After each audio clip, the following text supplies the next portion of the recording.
Dans cette vidéo, on va se rappeler un petit peu de tout ce qu'on sait sur le triangle rectangle, qui est quand même une des formes les plus importantes qu'on retrouve un peu partout en géométrie.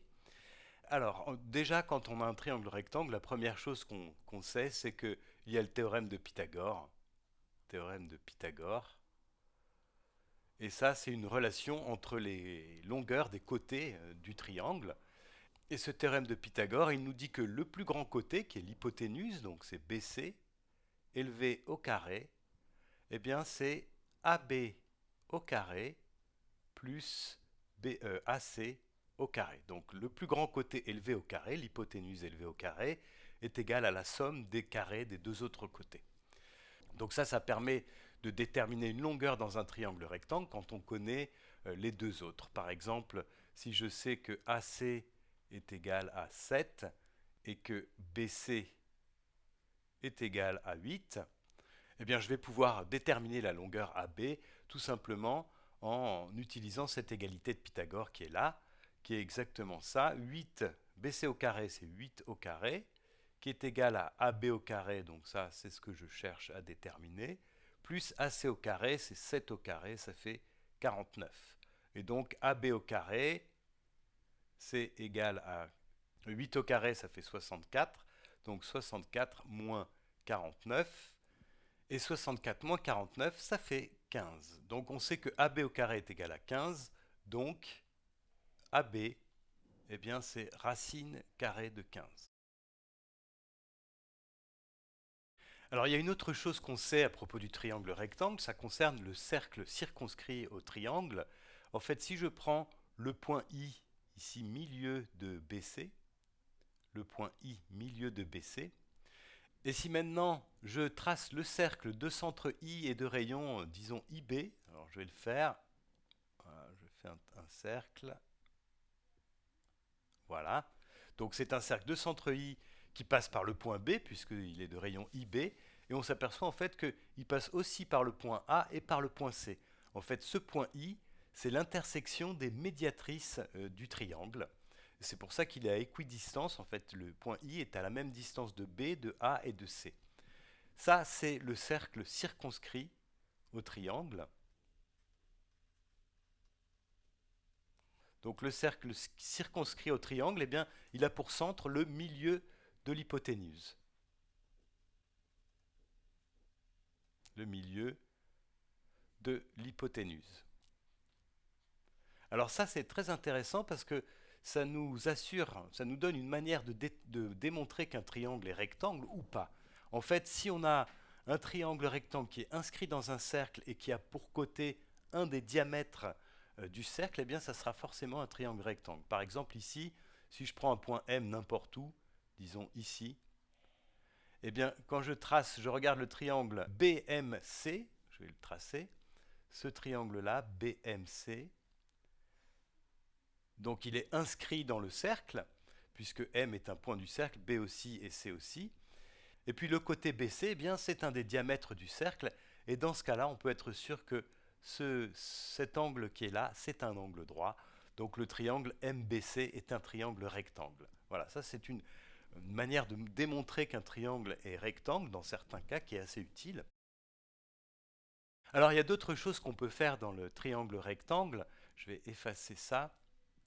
Et ça concerne en fait la trigonométrie, c'est-à-dire les angles qu'on va maintenant considérer, les angles dans le triangle. Donc ça s'appelle la trigonométrie. On va faire un peu de trigonométrie dans ce triangle rectangle.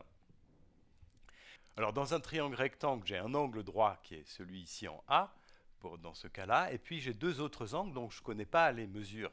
Mais on connaît des rapports de distance qui sont des valeurs caractéristiques de ces angles. Alors par exemple, je vais regarder l'angle alpha, hein, qui est l'angle en C. Donc l'angle alpha, en fait c'est l'angle en C, je pourrais l'écrire comme ça. Et ce qu'on connaît, c'est le cosinus de cet angle.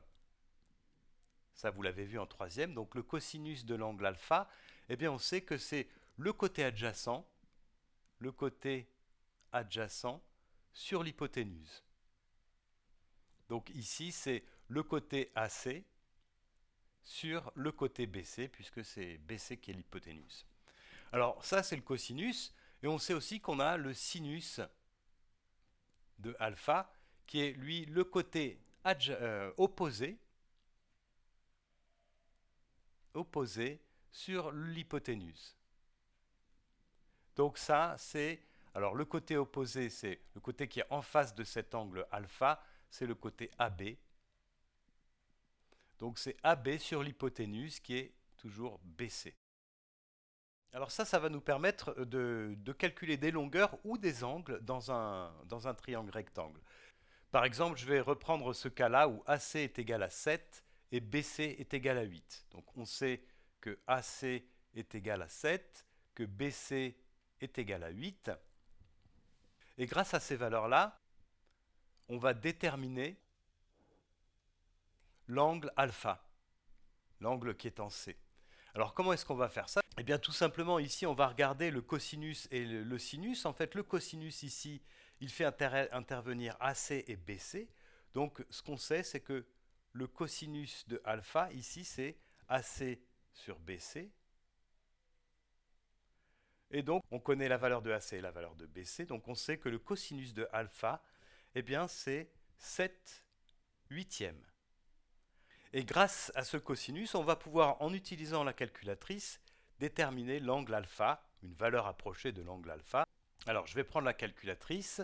Donc, pour calculer, quand on a le cosinus d'un angle, pour calculer la valeur de cet angle, eh bien, on utilise la touche cos-1 sur la calculatrice. Donc là, elle est accessible avec la fonction 1 seconde, cosinus, voilà, et ça s'écrit comme ça, cosinus moins 1. Et j'écris ensuite la valeur du cosinus, donc ici c'est 7 sur 8, je ferme la parenthèse, et ça me donne voilà, une valeur approchée, 28,96 on va dire.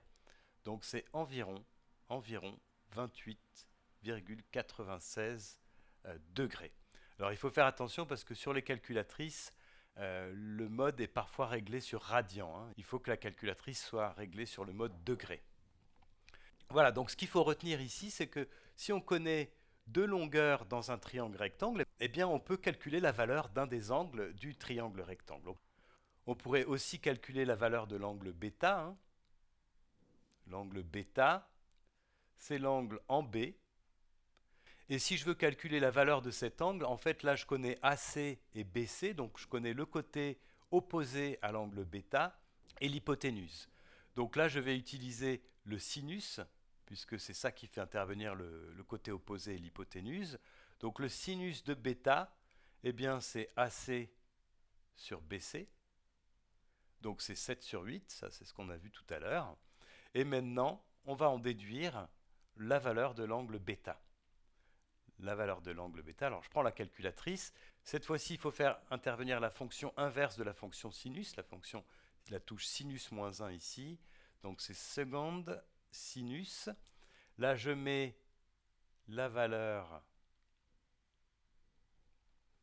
du sinus et je trouve environ 61 degrés.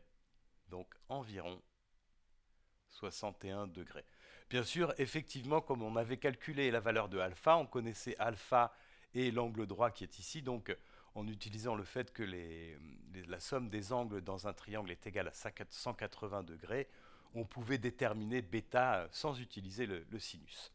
Mais ça, c'était pour montrer qu'en fait, il suffit de connaître deux longueurs dans un triangle rectangle pour pouvoir déterminer tous les angles du triangle. Maintenant, il y a une autre utilisation de cette trigonométrie, c'est pour calculer des longueurs. Alors, on va se mettre dans un cas où on a un triangle rectangle. Je vais le dessiner comme ça. Voilà. Cette fois-ci, pour changer, je vais dire qu'il est rectangle en B. Donc ça, c'est A, B et C, par exemple. Voilà. Là, j'ai un angle droit. Et disons que je sais que cet angle-là, eh bien, il vaut 30 degrés. Et je sais aussi que l'hypoténuse est égale à 15 cm. Voilà. Alors, avec ces données-là, en fait, là, en connaissant une longueur et un angle, eh bien, je vais pouvoir déterminer les deux autres longueurs si je veux. Par exemple, si je veux déterminer la longueur AB, eh bien, je sais que cette longueur AB, c'est une longueur opposée à l'angle dont je connais la valeur, 30 degrés. Donc, je vais utiliser le sinus ici. Donc, sinus, ce que je sais, c'est que le sinus de 30 degrés, qui est cet angle-là en C, eh bien, c'est le côté opposé, donc AB sur l'hypoténuse qui est ici AC. Alors sinus 30 degrés, vous pouvez le faire à la calculatrice, mais le sinus de 30 degrés, c'est une des valeurs simples à retenir. Ça fait 1 demi. Donc 0,5 si vous préférez. Finalement, ce qu'on a, du coup, c'est que AB sur AC est égal à 0,5, à 1 demi. Et donc AB est égal à 0,5 fois AC. Et AC est égal à 15, donc c'est 0,5 fois 15, c'est-à-dire la moitié de 15, ça fait 7,5. Et on pourrait faire exactement la même chose pour calculer la longueur BC. Cette fois-ci, il faudrait faire intervenir le cosinus de l'angle 30 degrés, puisque BC, c'est le côté adjacent de cet angle. Donc on aurait que le cosinus de 30 degrés, c'est égal à BC sur l'hypoténuse, AC. Et du coup, on pourrait calculer aussi la longueur BC.